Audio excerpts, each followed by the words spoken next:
E aí, pessoal, tudo bem? Aqui é o professor Bruno Oliveira. Estamos iniciando hoje o nosso curso de 160 questões para o concurso Detran São Paulo. O nosso curso é formado por questões do Código de Trânsito e resoluções do CONTRAN segundo o edital. E esse nosso curso de 160 questões, ele é formado por 9 aulas de 15 questões e uma com 25, que é a nossa última aula. Portanto, são 10 aulas e 160 questões ao todo, tá? Como que será organizado o nosso curso? O aluno vai ter em vídeo, comentando cada uma das questões. Em relação ao Código de Trânsito, são questões cobradas de outros concursos. Agora, das resoluções, como são temas pouco cobrados em concursos, o que a nossa equipe decidiu? Nós vamos criar questões inéditas sobre as resoluções. Então, as aulas que se referirem às resoluções, você pode observar pelo cronograma, quando são as aulas sobre resoluções, elas serão questões inéditas, tá bom? Nessa aula de número 1, iniciando hoje, nós abordaremos questões do Código de Trânsito. Cada aula é dividida em 3 blocos, esse é o bloco número 1, onde nós vamos resolver as questões de número 1 a 5. Se você interessar e gostar do curso, é só passar no site e adquiri-lo de forma completa, tá bom? Vamos à questão 1. Atenção! Uma via urbana arterial, grifem via urbana arterial, porque nós temos as vias rurais, tem sinalização regulamentadora de velocidade de 30 km por hora, apenas no trecho onde está localizada uma escola de ensino fundamental. E no restante da via não há sinalização regulamentadora de velocidade. Um automóvel particular com velocidade de 75 km por hora acessa esta via 1 km após a localização da escola e trafega por ela num percurso de 2 km com a mesma velocidade. É correto afirmar o seguinte: veja que ele ingressou esse veículo na via 1 km após a localização da escola. Então, perceba, estava distante daquela regulamentação que era de 30 km. Mas nós temos que levar em consideração o quê? Quando nós estamos diante de uma via urbana arterial, sem sinalização regulamentadora no trecho em que ele adentrou, a velocidade máxima permitida ali é 60 km por hora. E ele estava a 75 km por hora. Desta maneira, ele fez o quê? Ele cometeu uma infração por excesso de velocidade. Se você observar o Código de Trânsito, nós temos o artigo 218, vamos a ele.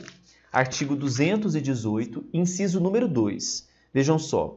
O artigo 218 prevê que transitar em velocidade superior à máxima permitida para o local, medida por instrumento ou equipamento hábil, em rodovias, vias de trânsito rápido, vias arteriais, que é o caso, e demais vias. Inciso 1. Quando a velocidade for superior à máxima em até 20%, infração média e pagamento de multa. Quando a velocidade for superior à máxima em mais de 20% até 50%, é grave e multa. Se você fizer o cálculo, como ele estava a 75 km por hora, ele estaria na faixa dessa infração grave. De qualquer forma, você não precisa se preocupar com isso, porque não foi o objetivo da questão, se a infração era considerada média, ou se era grave, ou mesmo gravíssima. Esse não era o objetivo. O objetivo é que você identificasse que sim, o condutor cometeu uma infração por excesso de velocidade, com base na previsão do artigo 218. Ok? Então, a letra A diz que ele não cometeu infração.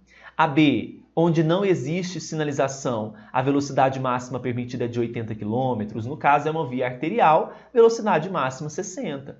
A C, os veículos podem trafegar com qualquer velocidade quando inexiste sinalização regulamentadora de velocidade. Olha só que absurdo, não é?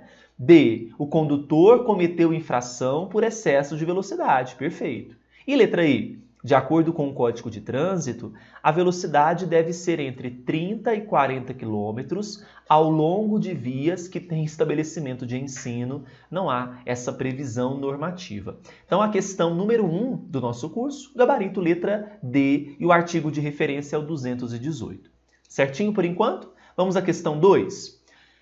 Atente ao que dispõe o artigo 16 do Código de Trânsito Brasileiro. Junto a cada órgão ou entidade executivos de trânsito ou rodoviário, funcionarão juntas administrativas de recurso de infrações, as famosas JARI, órgãos colegiados responsáveis pelo julgamento dos recursos interpostos contra penalidades por eles impostas. Considerando a competência legal das JARI, observe os seguintes itens. 1. Julgar os recursos interpostos pelos infratores. 2. Solicitar aos órgãos e entidades executivos de trânsito e executivos rodoviários informações complementares relativas aos recursos, objetivando uma melhor análise da situação recorrida. E 3. Instruir os recursos interpostos das decisões do CONTRAN, do Conselho Nacional de Trânsito, ao ministro ou dirigente coordenador máximo do Sistema Nacional de Trânsito. Para respondermos a respeito das competências da JARI, nós temos que ir lá para o início do Código de Trânsito. Então vamos lá para o artigo número 17. Olha só o que ele prevê. Artigo 17 diz o seguinte: compete às JARI julgar os recursos interpostos pelos infratores. Então aqui a assertiva 1 está baseada nesse artigo 17, literalidade, inciso 1. B. Aí, na verdade, inciso 2 do artigo 17. Solicitar aos órgãos e entidades executivos de trânsito e executivos rodoviários informações complementares, blá, blá, blá, relativas a esses recursos. Está correto também. É uma competência da JARI. No entanto, a 3, instruir os recursos interpostos às decisões do Conselho Nacional de Trânsito ao ministro ou dirigente coordenador máximo do Sistema Nacional de Trânsito, não procede, pessoal. Está falsa a número 3, porque essa competência não será do CONTRAN, ela será do DENATRAN. Então, a número 3 da número 2, da questão 2, está incorreta, porque as competências do DENATRAN estão no artigo 19. Olha só, compete ao órgão máximo executivo de trânsito da União, que é qual órgão? O próprio DENATRAN. Ok? Então, a questão número 2, quais estão corretas com base nas competências legais da JARI? 1 e 2 apenas, gabarito letra C. Tá bom? Questão número 3. Atenção, a questão está alicerçada no Código de Trânsito, isso é ok. Entre outras atribuições, compete aos órgãos ou entidades executivos de trânsito dos Estados e do Distrito Federal, no âmbito de sua circunscrição. Letra A. Implantar, manter e operar um sistema de estacionamento rotativo pago nas vias. Isso não cabe ao órgão ou entidade executiva de trânsito dos estados, e sim dos municípios. Tá? Então, aqui cabe aos municípios, os seus órgãos ou entidades executivos de trânsito dos municípios. Artigo 24, inciso 10. B. Credenciar os serviços de escolta, fiscalizar e adotar medidas de segurança relativas aos serviços de remoção de veículos, escolta e transporte de carga indivisível.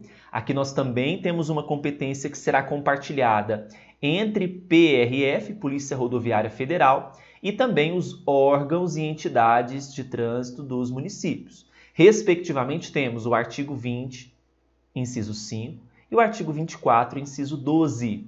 Letra C. Planejar e implantar medidas para a redução de circulação de veículos e reorientação do tráfego, com o objetivo de diminuir a emissão global de poluentes. Aqui também caberá aos órgãos ou entidades executivos de trânsito dos municípios. Artigo número 24 e o inciso é o 16, tá bom? Letra D. Conceder autorização para conduzir veículos de propulsão humana e de tração animal, também no âmbito da circunscrição municipal, galera. Artigo número 24, o inciso é o 18, tá bom? E a letra E? comunicar ao órgão executivo de trânsito da União a suspensão e a cassação do direito de dirigir e o recolhimento da CNH. Agora nós estamos diante de uma competência dos órgãos ou entidades executivos de trânsito dos estados e do Distrito Federal. A letra E é a única correta porque obedece à disposição do artigo 22, inciso 8. Gabarito, então, da questão 3, letra E. Questão número 4. De acordo com o Código de Trânsito, é incorreto afirmar. Estamos buscando agora a incorreta.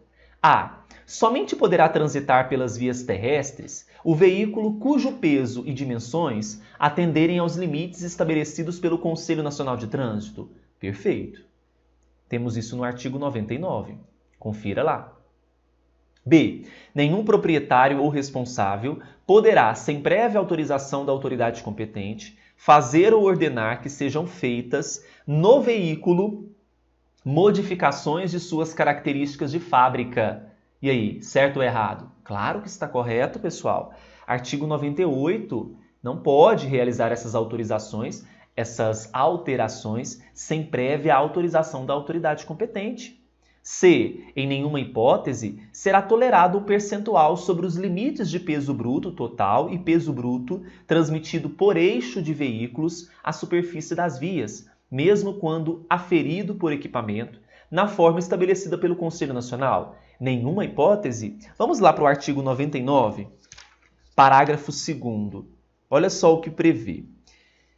Parágrafo 2º diz que será tolerado um percentual sobre os limites de peso bruto total e peso bruto transmitido por eixo de veículos à superfície das vias quando aferido por equipamento, na forma estabelecida pelo CONTRAN. Então, se for aferido por equipamento, pode.